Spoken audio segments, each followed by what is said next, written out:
Hello. It is a hot, humid August day.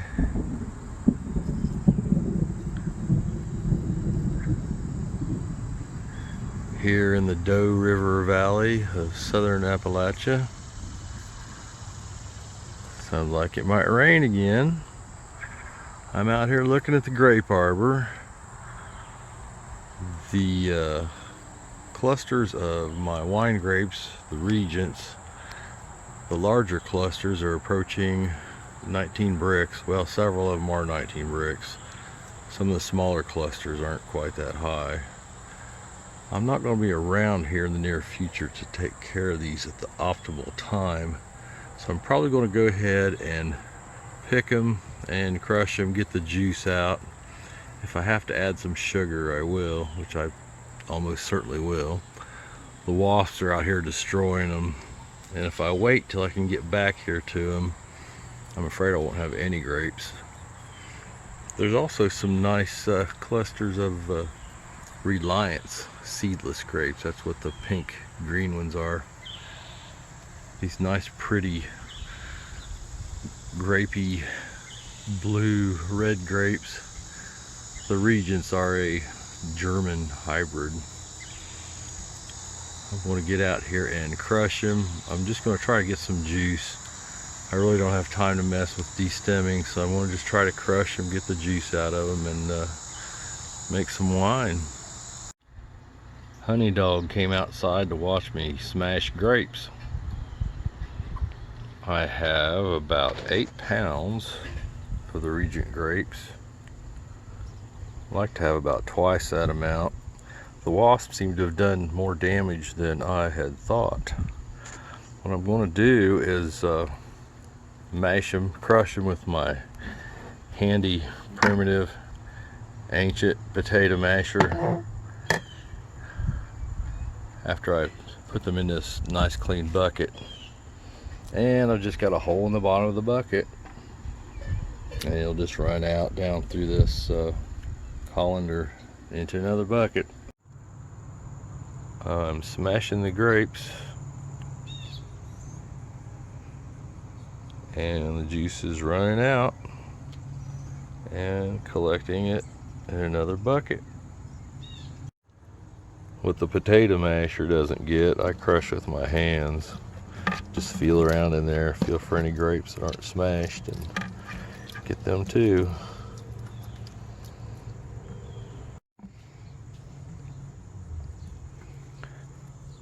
And then I press the grapes. Just put my weight down on it. Squeeze the juice out. Fill my bucket. Collect the juice.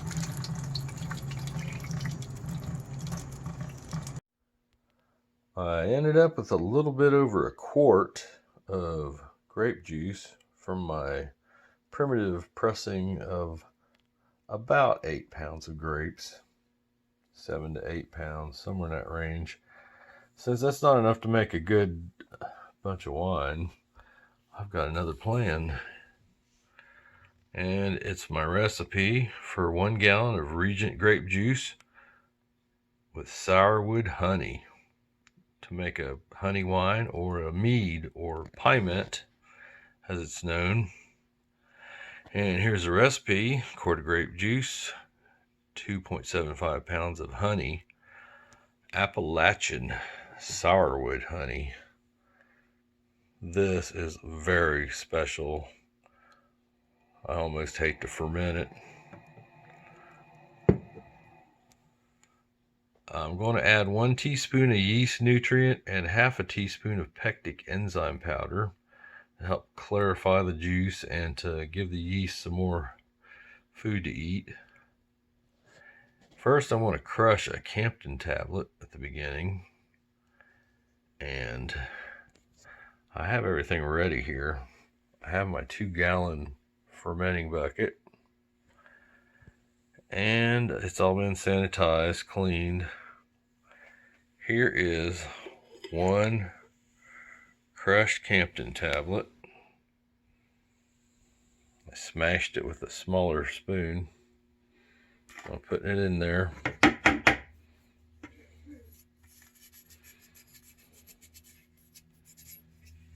And 1 teaspoon yeast nutrient.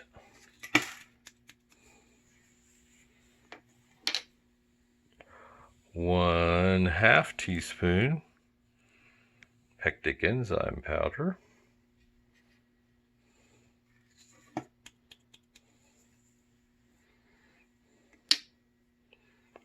I'm going to pour in the quart. It's actually about maybe 36 ounces. It's a little more than a quart.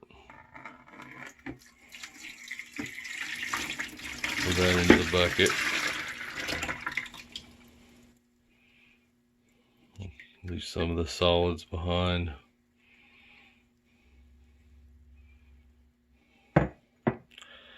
Now I'm going to have to dump the honey in.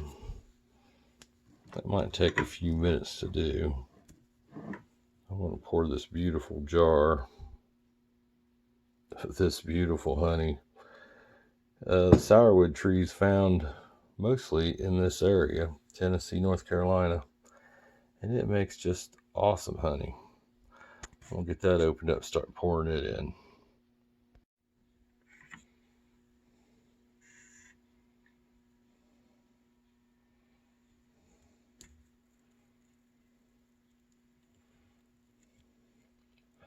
Now the volume of this 2.75 pounds of honey is about 1 quart. As you can see, looks like a quart mason jar.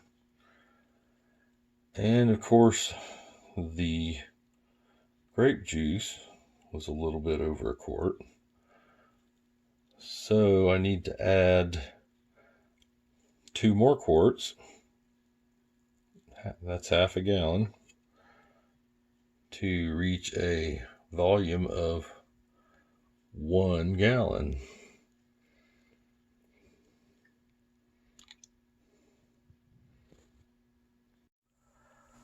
I refilled the honey jar with water.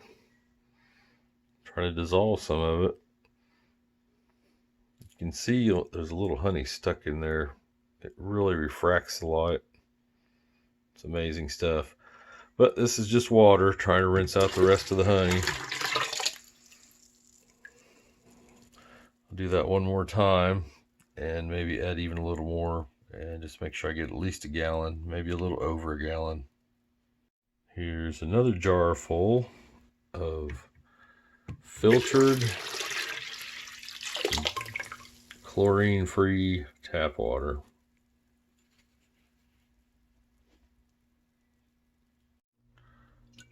And a little extra water.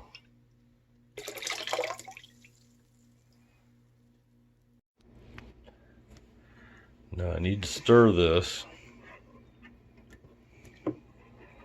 very thoroughly. Very thoroughly. Try to get all that honey dissolved.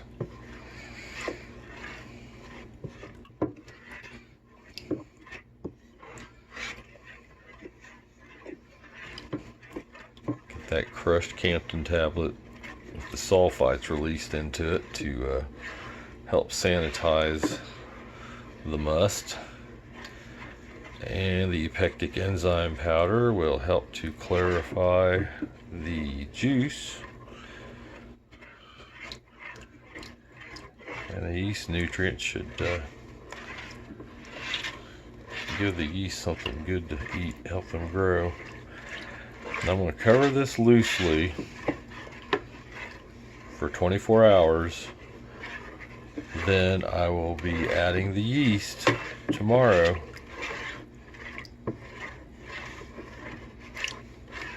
The idea is just to let any of the sulfite gases escape within a certain time. It takes about a day to make sure it gets down to a level where it won't hurt the yeast that I put into it. And I'll have to decide what type of yeast I want to put in. I want this to finish somewhat sweet. I often use EC 1118, but it always finishes really dry. I like to have something finishes a little sweeter maybe for this batch, so I'll have to figure out what yeast I want to use, and I'll be putting that in tomorrow. I took a sample to check the starting gravity, and it is approximately 1.114, which is about 15% potential alcohol by volume. That sounds good to me. I have the lid attached loosely, and I just lay a little paper towel over the airlock hole so the sulfites can breathe if it so chooses, and it'll keep the bugs out. Or you could just cover the top of the fermenter with a cloth of some kind.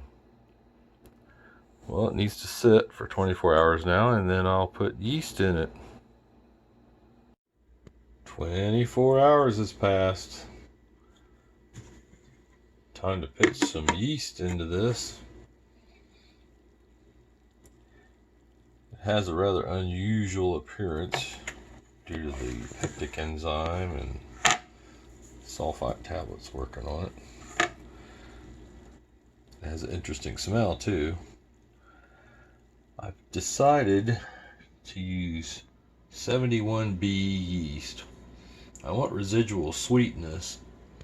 My starting gravity is about 15% potential alcohol, and this yeast is supposed to tolerate up to about 14%. So with any luck, the yeast will stop working before it gets completely dry. So I'll have some nice sweet grape, Regent grape juice, sourwood honey, wine, melomel, Pyment, a drink of many names. So I'll stir up the yeast here. It's been rehydrating. Just do the yeast however it says to do on your pack. This particular yeast likes to be rehydrated for about 15 minutes. Some lukewarm water. So we'll pour that in. Just kind of stir it up a little. Doesn't take a lot. Just get it worked in there.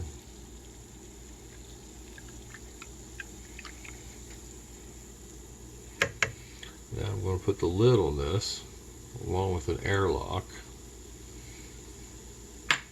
And I should have bubbles in the airlock within a day for certain. That's enough yeast for 5 gallons, so it shouldn't take very long.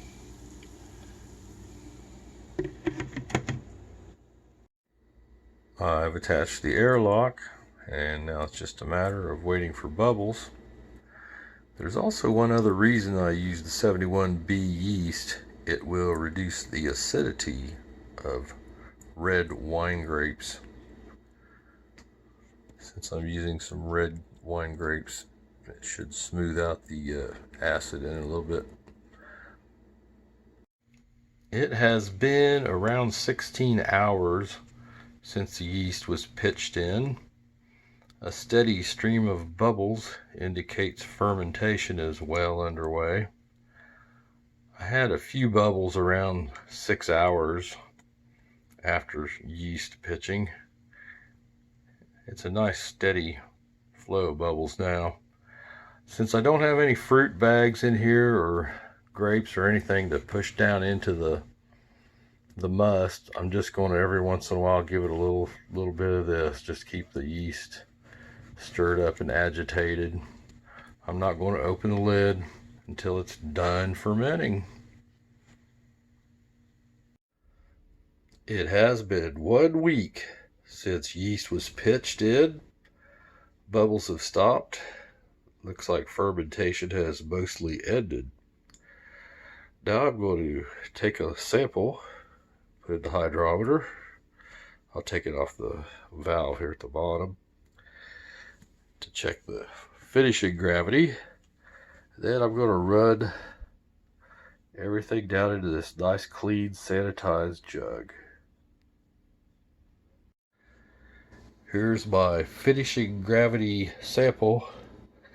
It ended up right at 0% potential alcohol on the alcohol scale. The specific gravity scale is 1.000, same as water. So my yeast didn't stop as soon as I thought it would. I have tasted it. It's not extremely dry, but I thought it would end up sweeter. My yeast actually ran out to 15%. It should have stopped around 14, but that's alright. It still tastes good, and it's not extremely dry like some I've made. Here's the math I did. Starting gravity 1.114, ending 1.000, the difference of 0.114, and you multiply that times 131.25, which is a constant number, and you end up with 14.96% alcohol by volume. Or if you just looked at the alcohol scale, you'd have 15 start, 0 to end, and you end up with 15%. So now I'm going to run this off into the jug. Here's what it looks like. A few tiny bits of grape still floating around in there. I'm going to open this valve and slowly, gently drain into the jug below.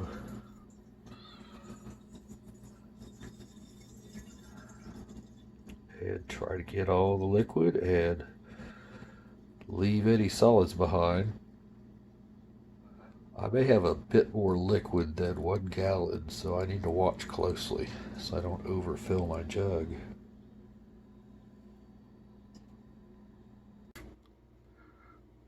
Here is the filled jug. I'm going to set it aside for about 1 month before I rack it again. I will try to store it in an area that is not too well lit, a dark area. It's fermented at 74 degrees so far, and I want to try to keep it around 74 or a little less. It has now been 1 month since the Pyment was first racked from the fermenter into the glass jug. So now it's time to rack for the second time into another clean, sanitized jug. I'll be using my stainless steel racking cane and tubing. I'm going to fill it with water, cover both ends, and stick it in the top one and the bottom one at the same time. Get a siphon started and try to get this racked and leave the sediment behind up here. The racking has begun. Got a good flow going. It's running down into the other jug. Here is the empty jug with sediment left behind. And here's the freshly filled one. I used a straw here to pull a small sample out of it. After tasting this, I've decided that the acidity is just a little bit too high for me. So I'm going to add 1 teaspoon of calcium carbonate to lower the total acidity of this 1 gallon of Pyment. I'm just guessing about 1 teaspoon will be about right. It's not extremely acidic, and I almost didn't add any, but it just has a little bit more bite on the back of the throat than what I want, and that should calm down the acids and help precipitate out some of the acids into wine diamond crystals. So I'm going to stir that in. and resume what I was doing. I'm gonna go sit this back for a month and rack it then again. Another month has passed. It's time to rack this jug into another clean, sanitized jug. Calcium carbonate did its magic, caused much of the acid to precipitate out into shiny little wine diamond crystals. Looks almost like snow on the bottom. So I'm going to get that racked, try to leave the solids behind. I have the siphon started. It looks really clear at this point. I'll probably rack it maybe into a bottling bucket next time and bottle it. It's running down into the other jug.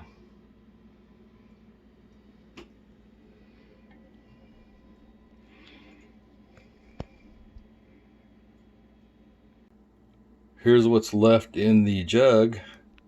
It's mostly acid crystals. Not that much in the way of debris. It could have possibly been bottled this time, but I think I will feel better letting it sit one more month. And then I'll fill a bottling bucket up and bottle it here in about 1 month. I have a little tiny sample here.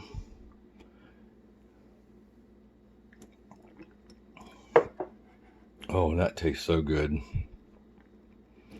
The grape is blending with the honey. The acid level's way down. Much more pleasant tasting than it was. Well, I'm going to set this aside for 1 month and probably bottle it then. Another month has passed, which brings me to the end of the page. It is finally time to bottle. I have 1 crushed up Campton tablet that I'm going to place into clean, sanitized bucket. Same one I used as a fermenter. I'm going to use it as my bottling bucket this time. I have 5 corks soaking in some water with sulfites dissolved in it. My cork inserter.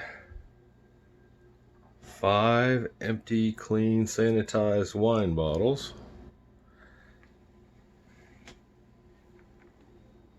Racking cane, tubing, and a bottle filler. Here's the crushed Campton tablet. I'm only using 1 since this is 1 gallon. That will help to preserve what I'm bottling. I have a successful siphon started. Running it down through the tubing into my bucket. That's a really nice color.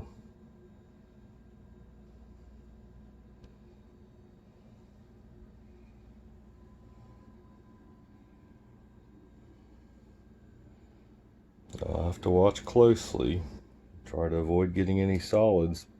There shouldn't be very much at this point.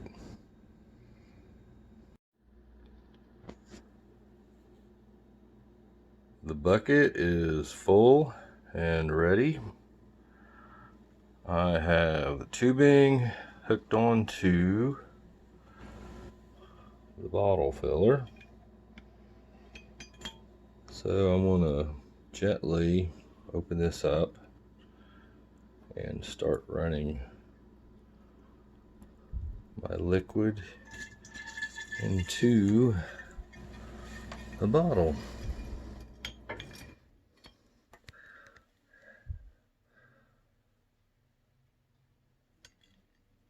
Maybe a little faster than that.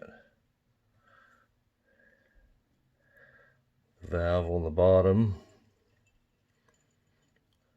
will close when I lift it up. The weight of the liquid on the valve actually closes it. So I'm going to get it about as full as I can without overfilling, and repeat.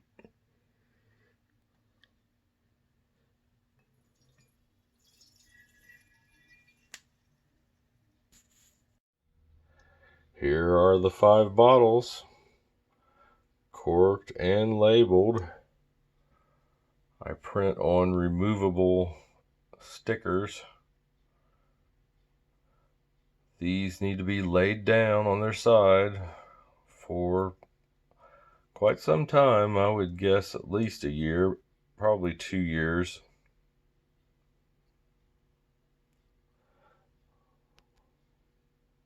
Thanks for watching.